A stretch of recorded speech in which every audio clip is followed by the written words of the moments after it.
Hello friends, today start with 5th standard science. Next point is the atmosphere. Atmosphere means Vatavaran.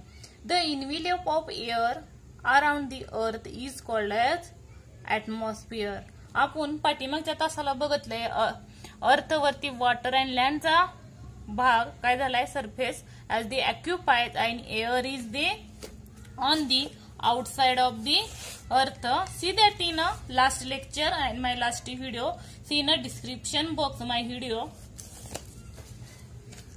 As we get higher from the surface of the earth, the air in the atmosphere become rare. म्हणजे काय बघा, आपला जे काय पृथ्वीच्या भोवताली जे काय विलोप झालेले त्याला काय म्हणलं जातं, वातावरण म्हणलं जातं. आणि जशी तुम्ही पृथ्वीपासून बघा ही जर पृथ्वी असेल, पृथ्वी मीन्स अर्थ असेल, अर्थ ही पूर्ण काय अर्थचा भाग आहे. अर्थ पासून जसं तुम्ही वर जाचाला, वरती जाचाला तेव्हा काय होईल, इथं जे काही एअरचा भाग ऍटमॉस्फिअरचा सर्वात जास्त असेल इज हायर आणि becomes to the upper side to go to the lower. जसं तुम्ही वर जाल तशी ऍटमॉस्फिअरची जी लेअर आहे, थर आहे, तो काय होईल, कमी कमी होत जाईल. लक्षात ठेवा. आणि सर्वात जास्त जर हवा कुठं अडत असेल is a higher than the air only in earth close आणि to becomes as a go to the sides as a lower as rare means विरळ होत जाते. काय तर हवा बघा, the air consist of a mixture of gases. Air हे कशाचं म्हणजे तयार झालेलं आहे, कशाचं मिक्सचर आहे तर वायूचं. नेमली त्याला काय म्हणलं जातं, nitrogen, oxygen, water vapour and carbon dioxide. बघा लक्षात ठेवा की आपल्या एअरमध्ये आढळणारे महत्वाचे घटक कुठले कुठले आहेत, nitrogen, oxygen, water vapour and carbon dioxide. हे काय आहेत, वायू आहेत चार. There are some other gases too in the air is very small quantity. म्हणजे अजून काही आहेत, सम अदर गॅसेस, अजून काही गॅसेस वायू आहेत, पण त्याची क्वांटिटी कशी आहे, सर्वात स्मॉल क्वांटिटी मध्ये आहेत. आणि सर्वात हाय क्वांटिटी मध्ये कुठल्या असतात, nitrogen, oxygen, water vapour and carbon dioxide. The layer of the atmosphere are namely as the troposphere, stratosphere, mesosphere, ionosphere and exosphere. बघा atmosphere, what is the layer of the atmosphere is the troposphere, stratosphere, mesosphere, ionosphere and exosphere. हे काय आहेत, 3 महत्वाचे layers आहेत.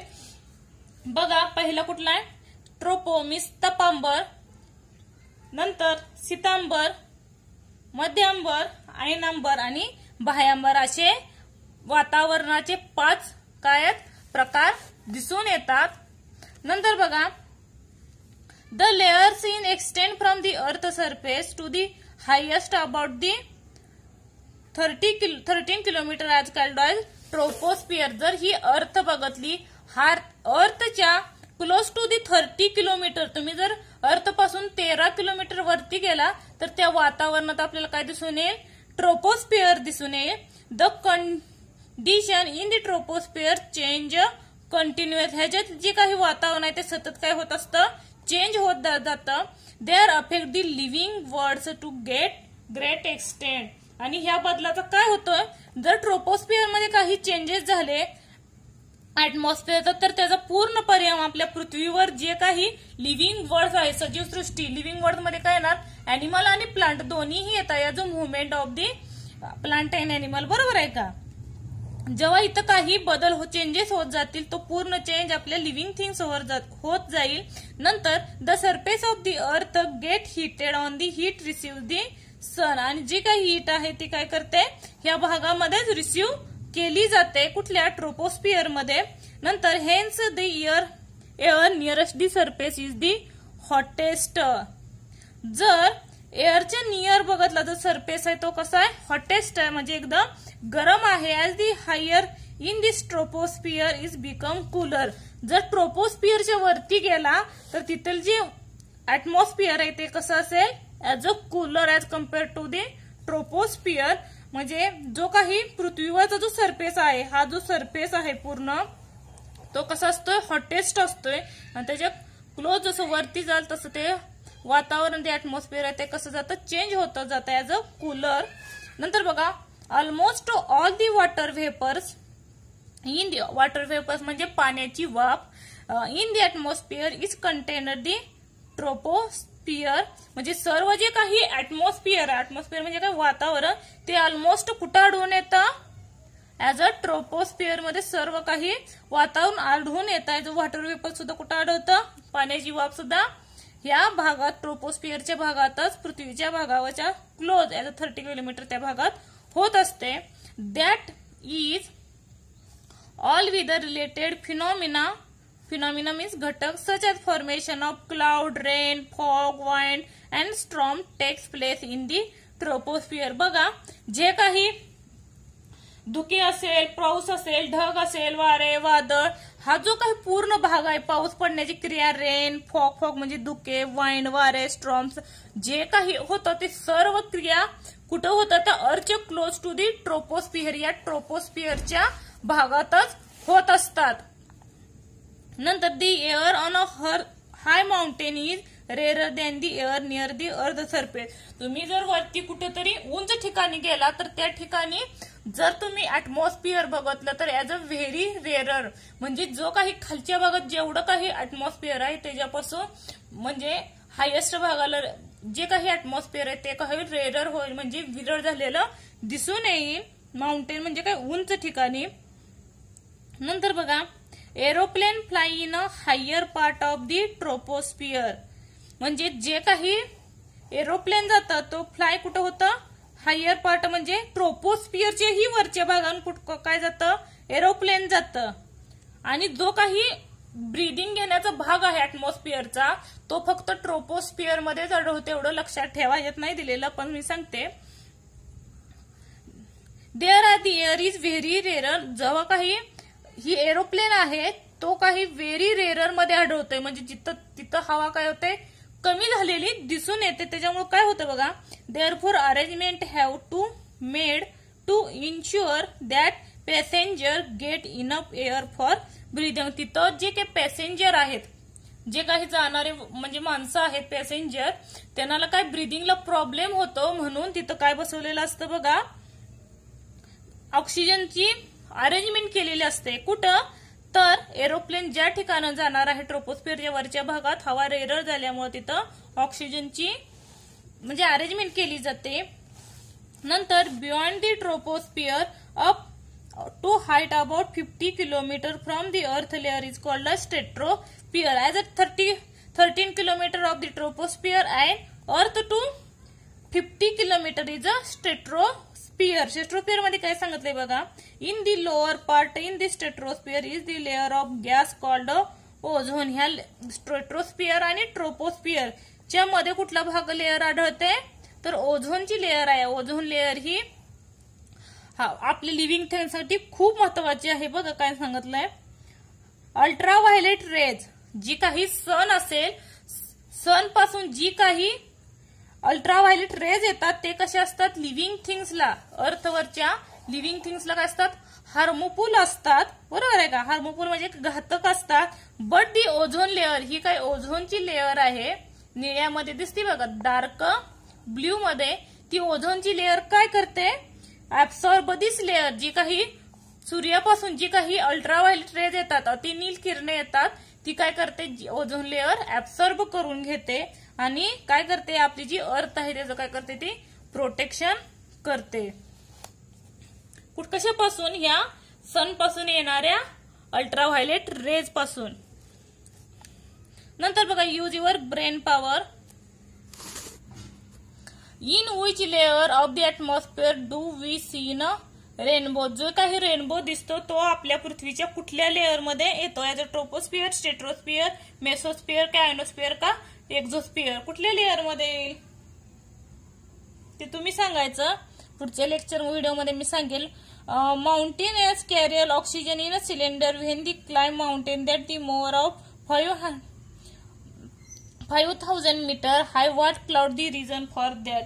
म्हणजे जी काही mountain चढणारे जे काही आहेत माउंटेनियर, मग ते ऑक्सिजनसाठी काय म्हणजे का वापरत असते सिलेंडर? ती जाताना दिसतं ऑक्सिजनचं सिलेंडर लावलेलं दिसतोय नाकाला, ते काय यूज करत असतील? बिकॉज हे तुम्ही सांगायचं, नेक्स्ट लेक्चरला सांगेन मी. नंतर बघा, how does it rain, rain कसा तयार होतोय बघा.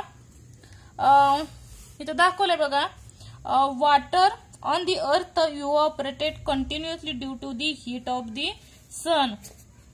अर्थवरती काय होतं, सूर्याची जी किरणं पडतात ती सतत काय करतात, जे काही आपल्या पृथ्वीवरती जे काही पाणी दिसतं बरोबर आहे का, त्या पाण्याचं काय करतात, इव्हॅपोरेशन करतात. इव्हॅपोरेशन म्हणजे काय, बाष्पीभवन करतात. Water that has percolated into the soil also evaporated due to the heat and enter the atmosphere. म्हणजे जमिनीत जे काही जिरलेलं पाणी आहे, पावसाचं पाणी, ते काय करतात, इव्हॅपोरेशनच्या सहाय्यानं वाफ वरती केली जाते. Water vapour is lighter than the air. वॉटरची जी व्हेपर आहे ते कशापेक्षा वजनाने हलके आहेत, एअरपेक्षाही हलके आहेत. नंतर बघा, it cools and condense from very fine droplet of water. हे जे काय होतात, जर ड्रॉपलेट बघत तर व्हेरी फाईन ड्रॉपलेट असतात. व्हेरी फाईन ड्रॉपलेट म्हणजे काय, एकदम सूक्ष्म असतात water droplet. The droplets are so small and light in the float on the atmosphere forming the cloud. आणि त्याचं काय होतं, हे हवेत जातात बरोबर, ते इतकी सूक्ष्म कण असतात की ते हवेत तरंगतात आणि तिथं त्याचं काय तयार होतं, क्लाउड तयार होतं. कशाचं, as a small droplet of the evaporate in the land.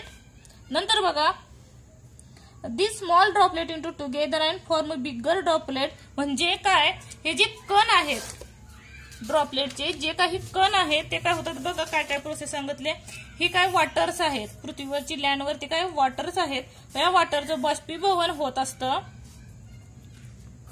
कशी, अगदी फ्यू ड्रॉपलेट. असे जर फ्यू ड्रॉपलेट जेव्हा एकत्र येतात भरपूर, म्हणजे फ्यू फ्यू करत एकदम मोठा काय होतो, क्लाउड ड्रॉपलेट तयार होते बरोबर आहे का. थेंबा थेंबा तळे सरते, त्याप्रमाणे हे छोटे छोटे ड्रॉप जे काही फाईन्स आहे त्याचे मोठं क्लाउड तयार होतं. नंतर काय होतं, दी ड्रॉपलेटचा स्मॉल ऍज अ हेवी काय तयार होतं, ड्रॉपलेट बिगर तयार होतं, म्हणजे मोठं लाट तयार होतं आणि कॅन नॉट फ्लोट. त्याच्यामुळे ते काय होतं, परत तरंगू शकत नाही एवढं मोठं झाल्यामुळे बरोबर आहे का. बिग झालं हे तयार, बिग क्लाउड झाल्यामुळे ते फ्लोट करू शकत नाही. आणि such droplet water flown down on the earth from the rain. आणि हे जे काही क्लाउड तयार झालेलं आहे त्याचं काय परत होतं, रेनच्या स्वरूपात तेच पाणी परत जमिनीवर खाली आलं जातं.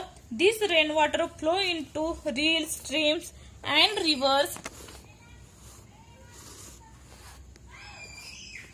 River streams and finally into the sea. ते कशात मिक्स झालं जातं परत, म्हणजे जे काही छोटी छोटी नदी नाले वगैरे आहेत, ओहळ, ते जाऊन शेवटी कशाला मिळतात, ओशियन सी ला मिळतात. Ice in the snow covered region also melt due to the heat of the sun finally flow into the river. आणि जो काही स्नो कवर्ड रिजन झालेला आहे, जो काही बर्फाने भाग व्यापलेला आहे, ते सुद्धा सनच्या हीटमुळे काय होतं, त्याचं ही वॉटरमध्ये कन्व्हर्ज होतं, ट्रान्सलेट होतं आणि finally flow into the river. आणि त्याचं सुद्धा पाणी काय होतं, फ्लोट होतं, प्रवाह चालू होता. This process of the evaporation condensation and rainfall go in a continuously cycle. ही सायकल जी काय असते कंटिन्युअसली चालू होते. म्हणजे काय, पाण्याची वाफ होणं, छोटे छोटे थेंबात त्याचं मोठं ढग तयार होणं. जेवढी ढग झाल्यावर त्याच्यात कोणतंही म्हणजे पसरण्यासाठी जागा शिल्लक राहत नाही, तेव्हा त्याचं रेनच्या स्वरूपात रेनफॉल होतं आणि त्याचे ओहळ, छोटे काही नद्या तयार होतात. दॅट मीन्स दे काही reel streams rivers and finally as into the sea. त्याचा मोठं काय होते, नदी तयार होते. ही कंटिन्युअसली सायकल तयार होते. या सायकललाच काय म्हटलं जातं, this is known as a water cycle in a nature. ही नैसर्गिक जलचक्र असं म्हटलं जातं.